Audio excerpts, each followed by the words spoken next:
أنت الجواد الكريم رب اشرح لي صدري ويسر لي أمري واحلل عقدة من لساني يفقه قولي وأفوض أمري إلى الله إن الله بصير بالعباد.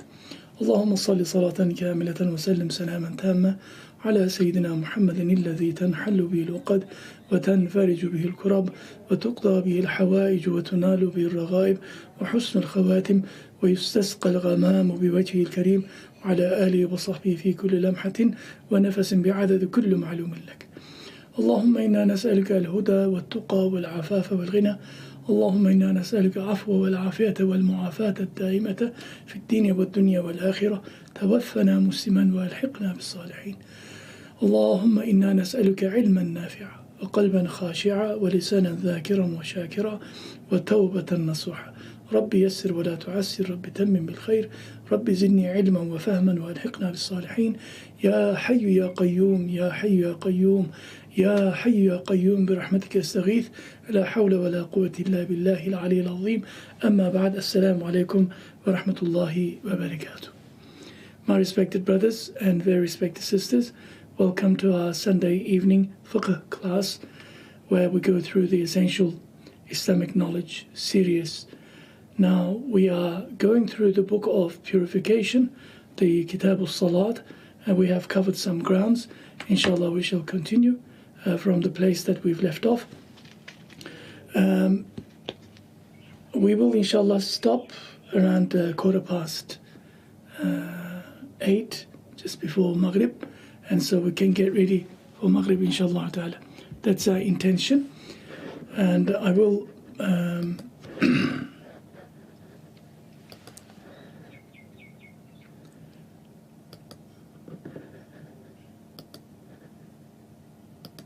inshallah ta'ala, this is where I think where we have left the conditions that render wudu void. The following conditions nullify a person's wudu, breaks his wudu.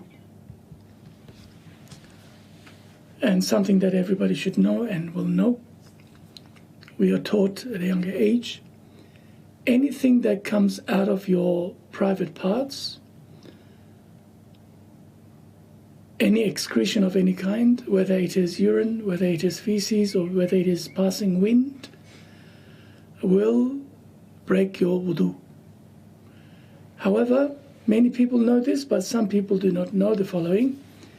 This includes urine, feces, we said, wind, yes, any pre-sexual fluid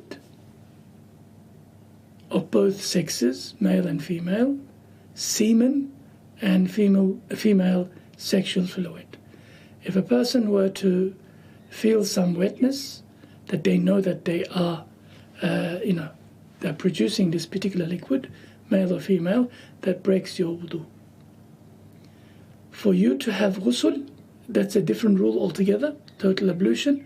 It has to come out with force, especially in the case of males.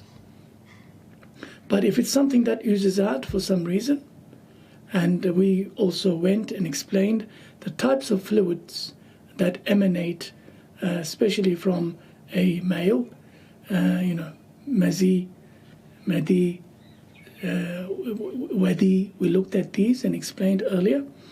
So anything of any kind that comes from the hind or the front private part of both genders, wudu is broken, void.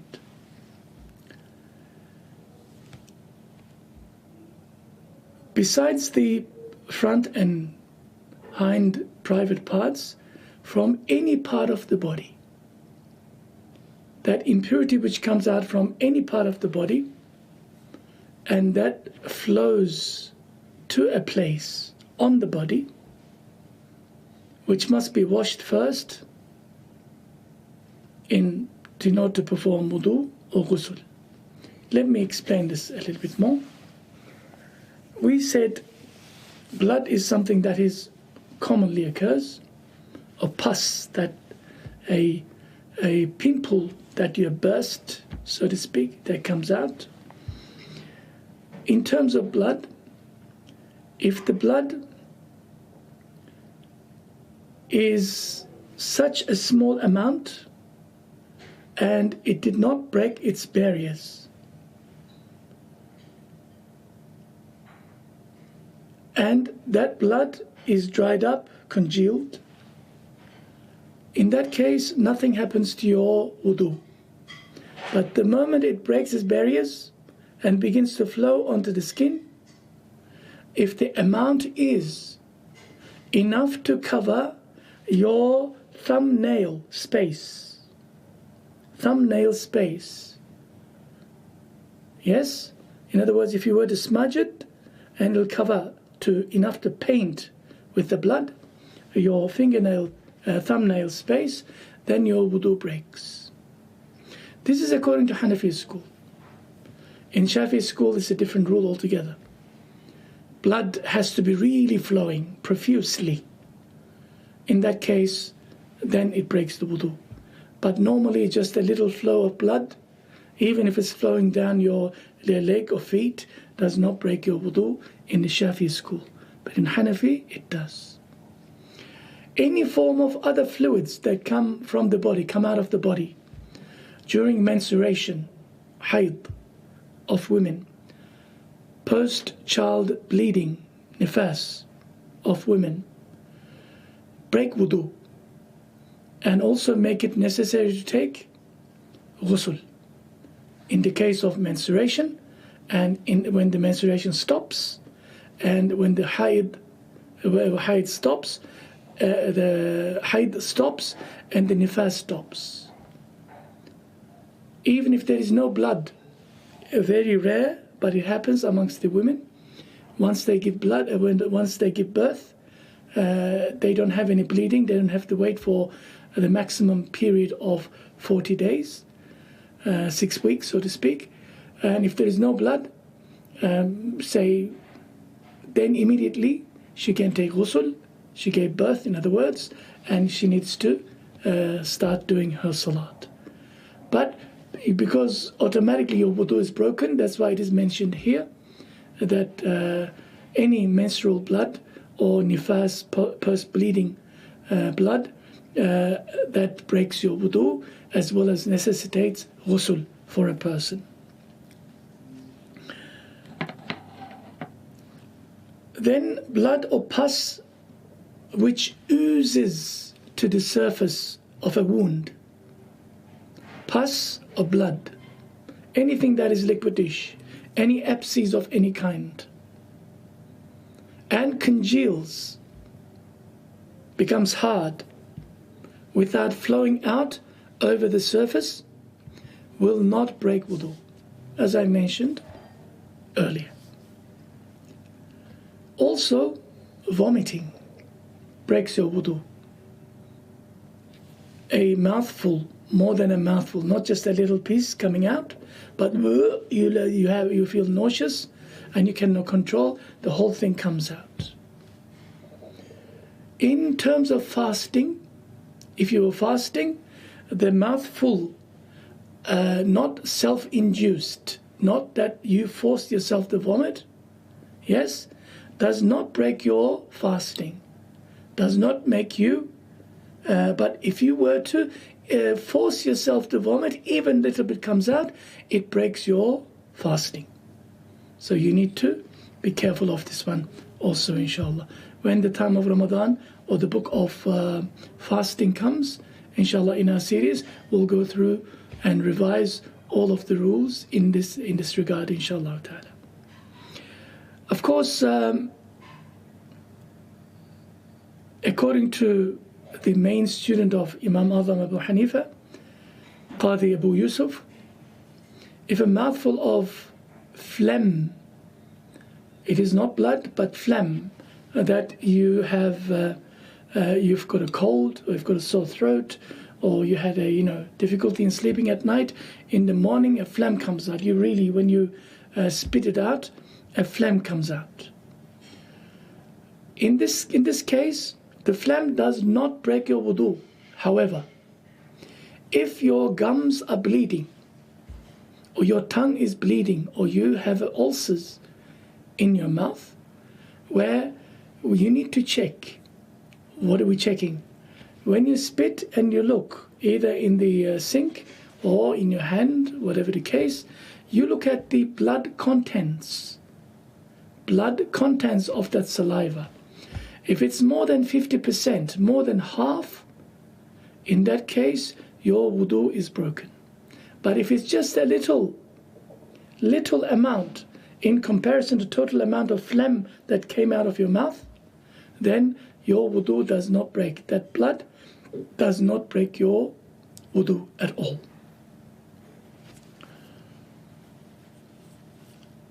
If one should vomit a number of times, a little amount each time, less than a mouthful, say, then according to the second student of Imam Azam Abu Hanifa, Imam Muhammad Hassan al-Shaybani, rahmatullah alayh, if there should be, for all the instances of vomiting, only one cause, nausea for example, the amount should be added together. If it's originating from the same problem, same sickness, then all of them should be counted together. 5 minutes ago, I spit out so much phlegm, so much whatever that came out, the vomit, not phlegm, vomit, and after 2-3 minutes I feel nauseous again from the same issue, and again same thing came out, something came out, 2, 3, 4 times, and the total number is more than a mouthful, then in that case it breaks your wudu. Another reason for wudu, where wudu will be considered as void or broken, is for any reason for whatsoever, a person loses his consciousness. He faints. Could be for many number of things. You have low blood pressure, or you have some excited news, or some sad news, and you just fainted. For some reason or another. The moment that you faint, you become unconscious, you lose your consciousness, your wudu is gone. This is very important to understand. Also, you lost your mind, insanity, due to perhaps a substance, a drug, or some medicine, or for some reason you lost your insanity. You are not in control of your faculty of reasoning, and you don't know what date it is, where you are, whether you are living or dead. You became insane. You're not a sane and sound person, sound-minded person. Because one have to remember three conditions of being mukallaf, responsible for a particular action, is you need to be a Muslim, you need to be, you have to reach the age of puberty, and you need to be sane. If sanity is removed, or any of those three is removed, you're no longer responsible for that particular act of worship. Therefore, insanity is one.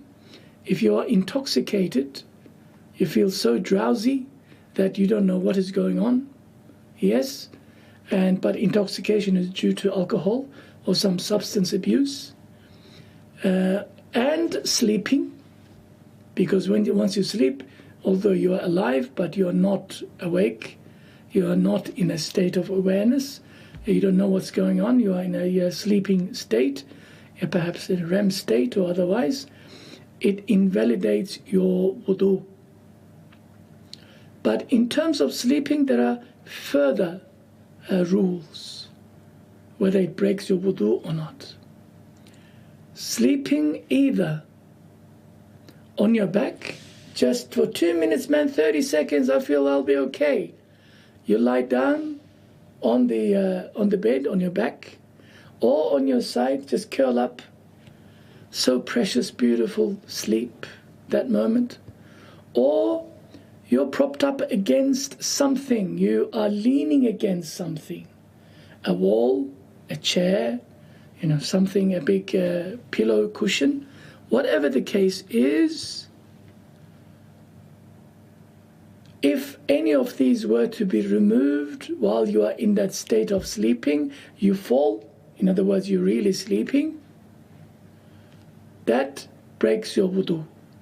This is the consensus amongst the Ahnaf, amongst the Hanafis. However, there are some of the scholars within the Hanafi school, they put further conditions. But for you, the rule is when you are sleeping, when you're sleeping, how do you sleep while you're having wudu? That's not easy. But if sleep comes, slumber takes over you, and you are about to fall asleep, if you fall down, that means you lost your consciousness, your wudu is gone. But if you're leaning against something, or you're on your back, or in the car for that matter, just because your back is comfortably sitting on the chair, so to speak, that breaks your wudu. If you fall asleep, you need to renew your wudu. However, if you are in a ruku' or sajda position, like in the salat, proper sajda position, not that you slack your body and just put your head on the side and start snoring, that's not sajda, is it? Your hands has to be in certain position, your forehead and your nose has to be touching, and your feet, the tawarruq, it is called, your right toe has to be curled. Yes? And you are sleeping in that position, which is not possible to sleep. That is not regarded as sleep. You still have wudu. Or in ruku'. If you can fall asleep in ruku', that means you're a champion. Because I've never heard anybody falling asleep in ruku', because if they did, they'll fall on their heads first. Or in a tahiyyat position.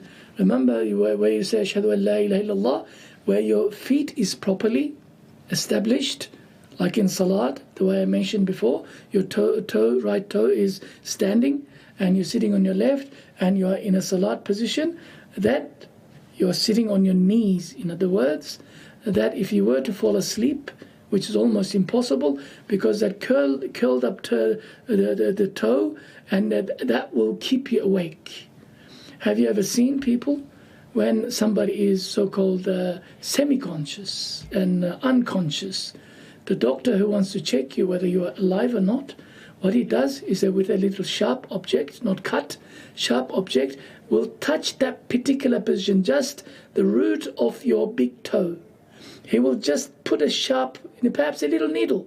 If you were to react, that means you are not sleeping. You are awake. You are conscious. But if he pokes you, and if he were to touch you, if he were to put a little needle or sharp object there, and you are not responding, you are already gone. But if you're responding, you're awake. Similarly, in salat, one of the hikmah, the reason why if you were to fall asleep in that sitting position of salat, your wudu doesn't break, because it is not possible, because that toe constantly sends that uncomfortable signal to your brain that you're awake, you're awake, you're awake, you are conscious. This is the reason, and Allah knows best.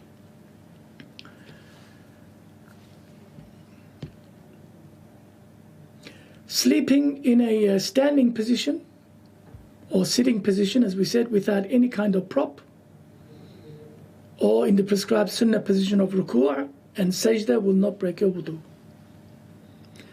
The next one is also quite common, that people do every now and then. That is laughter in salat.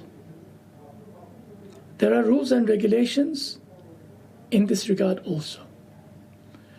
A sane person, a normal person who understands the significance of salat, the importance of salat, should never laugh in salat, because you are in the presence of Allah subhanahu wa ta'ala in salat. You are engaged in discourse, conversation with your Lord. What makes you laugh? Are you insane? Are you mad? Or what is the problem? But it says we are human beings, and somebody from outside, somebody like on television, there was a comedy show and I heard and I couldn't help but just start laughing. Or some of my friends, they, in order to just to be humorous, they began to crack jokes amongst themselves, and they made me laugh. Okay, if this laughter of yours is audible by you and people around you, you did this, for example. I'm not talking about letting go, because when let go, that's really bad.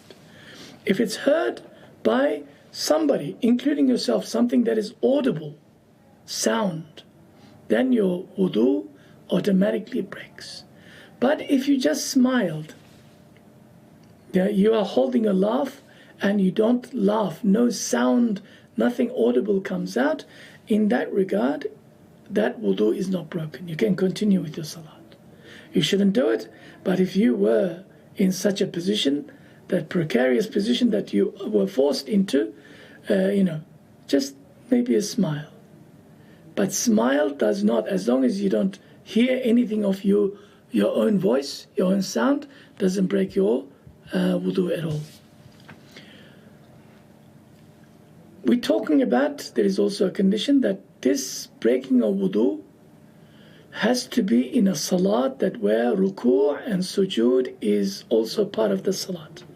What do you mean? I thought every salat was with ruku' and sujood. Not necessarily. We have, for example, salatul janazah, funeral prayer, which is wajib, fard upon the male Muslims to attend, if there is somebody that they know as one of the duties of a Muslim to another. You attended after salat, the muadhin or the imam said, people, there is a janazah after dhuhr, and please join us. And you went and Allahu Akbar, start doing salat. Salatul janazah is called salat. It's actually a prayer upon the dead person, the deceased person. It is not prayer for per se like the normal salat where there is ruku, there is rak'ats and sujood.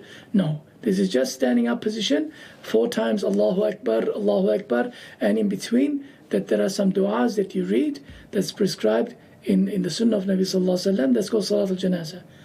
And salatul janazah, if you were to laugh in salatul janazah, then your wudu does not break. First reason is because it does not contain any ruku or sujood. That's not that type of salat. And secondly, you must be insane. You lost your mind, lunatic. I mean, in a janazah salat, where everybody's crying and sad, and you crack up a laughter, that means you have lost your sanity. That's the other hikmah, for not other wisdom behind and not breaking your wudu. Nothing happens to your wudu in salatul janazah if you were to laugh. The opposite is in a salat, normal salat, if you were to laugh for no reason, you must be insane. Also, similar to a person who laughs in salatul janazah is insane. So you are also insane by praying, by laughing in the salat, in the prayer, ritual prayer, where you're supposed to be all serious. Another question, another point, when you are involved in our fiqh books, this is called al-mubashara al-fahisha, meaning you are married with your wife or husband, you are close to each other, you want to be intimate, but before the intimacy starts, there is a lustful, direct, skin-to-skin contact of a man and his wife while they are under one bed or in one garment, it is said, figuratively speaking, in which position usually both of them are excited, both of them are aroused, and certain fluids that come out pre-intercourse from both genders, private parts, the front parts, this also makes wudu void. You did not end up having intercourse because doorbell went or something else, some guests arrived, wrong timing, but you know that your body has released this particular liquid, which is natural, absolutely natural, by design of Allah subhanahu wa ta'ala. And then you need to renew your wudu, make a new wudu, and do your salat when the time comes to do salat. There is another side issue, perhaps directly or indirectly related to this particular point. I get this question quite a lot. If a newly married couple, they engage in halal intimate activity with each other, and of course which is halal and encouraged, then they both get up and make ghusl and they do their salat. But the lady, a little bit later after ghusl, she comes out, she puts on her garbs on to do her salat. She realizes that certain liquid is coming out, and she inspects this liquid, and it's actually semen that was coming out slowly, and she did not give enough time for the semen to settle. The excess semen is coming out. Because this is not something that is within her control, that came out, and she already made ghusl, in this case, she needs to make wudu. That liquid that comes out, although it's not hers, still regarded as something that which emanated from the private part, and she has to make not ghusl, but wudu. Wudu. Just also keep that point in mind. The next point is something that is unique to Hanafis. Neither the direct handling, touching of one's own private parts, nor a man's directly touching a woman's skin will break wudu. In other words, if you went to the toilet, just to check if there is something coming out, although you had wudu, you did not break wind, or you did not pass the urine, or no bowel movement of any kind, that obviously breaks your wudu. You just wanted to check, and your hands touched your private parts. This does not break your wudu. Similarly, if you touched your wife, you have wudu just before salat, you touched her hands, or you just hugged her, your skin contact, so to speak, that does not break your wudu according to Hanafi school. However, Imam Shafi'i and other Imams,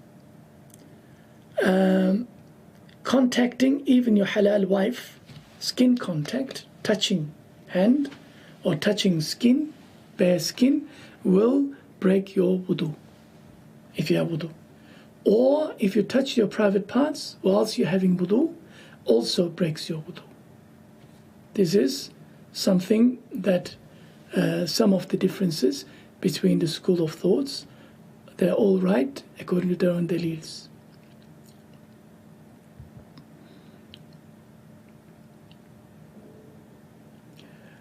There is something very unusual according to the Ahmad ibn Hanbal, the Hanbali school of thought.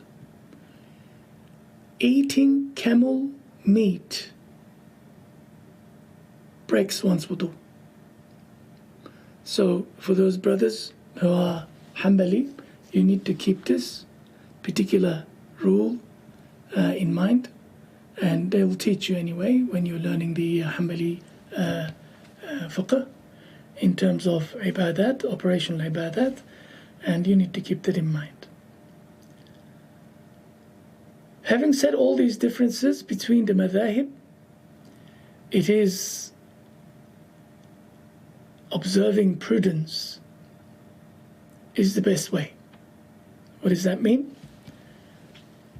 One should renew his or her wudu if any of the above mentioned situations occur, just to be on the safe side. Although it's not broken. For example, if you went to Hajj and you had wudu and somebody offered you camel meat, camel biryani, and they made it so nicely, it's qurbani meat, and you ate, and just before you do your salat, you go and renew your wudu, just to respect the Hanbali Imam Ahmad ibn Hanbal's ijtihad in this regard. Or perhaps at Hajj it's impossible. They all become, even the Shafis become Hanafis during tawaf. If you were to touch somebody at home, okay, you read Quran and you want to do your salat, and your wife came and gave you something, your hands touched. If you really want to be strict, instead of cherry picking what is the easiest, it is better to be prudent and caution on the side of error. Perhaps you should get up and do your wudu. You'll get double the hasanat. But if you want to stay strictly within the Hanafi school, you don't have to. You don't have to. So your wudu is intact. I think I've covered all the basics within what breaks wudu. Now, inshallah, let us look at what is makruh, disliked, detested in wudu. The things that does not break your wudu, but it is not something that is encouraged, disliked. Meaning, Nabi Sallallahu Alaihi Wasallam never did these things, the following things. To splash water when you're using, and the water is coming out so much from the tap, that excess water is israf, is haram therefore, that you can do a quarter, less than a quarter of that water, you can make wudu. Why do you turn it on to the maximum? Oh, I like the sound of water. That's not an excuse. Yeah? So some people tell me that they make ghusl in 45 minutes. What do you do in 45 minutes? Ghusl is only 2 minutes. He says, no, I like to stay in the hot water in the shower and enjoy my shower. You are just waiting. You are wasting. If you use I think legally it used to be 600 liters per shower, but now if you're using 3,000-4,000 liters for a shower, just water going down the drain, Allah will question you. Allah will question you. So you need to minimize the optimum level of water. You need to use to make water. Anything above this, excess water, using excess water, is makruh to do so. To use too little water so that washing becomes like wiping is also makruh in Hanafi school. In Shafi'i school, this wiping is permitted at Hajj. During tawaf, for example, if they break their wudu for some reason, with the spray that they have to cool themselves in the heat, they make wudu with spray, just a little wiping of wet on the fard components to make wudu. In Hanafi school, this is not acceptable. This is too little water. So you need to have water, enough water, that the water actually runs over your skin. Just keep that in mind. And we already mentioned violently splashing water on the face instead of with ease. Children do this. They take water, bang onto their face. This is makruh to do so. We're supposed to take with dignity, because wudu itself is an act of ibadah. You put it up nicely, wash your face nicely. To engage in unnecessary idle talk, saying things that other than the tasbih, glorification of Allah subhanahu wa ta'ala, or making dua, reading relevant du'as within wudu is also a makruh. To answer your telephone, hello, how's it going, mate? I'm making wudu, look at me. Yeah? Just having an idle conversation with people, this is makruh to do so. You are in a serious business. There is a rule that our ancestors our ulama used to say, wudu has to be light as a bird, quick. And your salat has to be heavy like a rock. You can't rush in salat. But you need to do rushing in the wudu. You don't waste water. If you don't have an excuse because you can't bend or you had an operation or something, you should not ask for any help from anybody to perform your wudu while you're doing it. Or can you please pour this for me in my hand? The tap doesn't work. You're supposed to do it on your own. A person can do it on his own with one hand, no problem. But if you're an elderly person and you, out of respect, your children and your spouse, they want to help you with wudu, they want to pour water, which they see it as a barakah, as something that is efficacious, as something that is hasanat earning for them, and you should let them do it, but with one rule. They should not, unless you can't do it, they should not pour water onto your feet. You should take the water with your right hand and wash your feet with your left hand. They can pour the water for washing everything else except the feet. Just keep that in mind also, inshallah.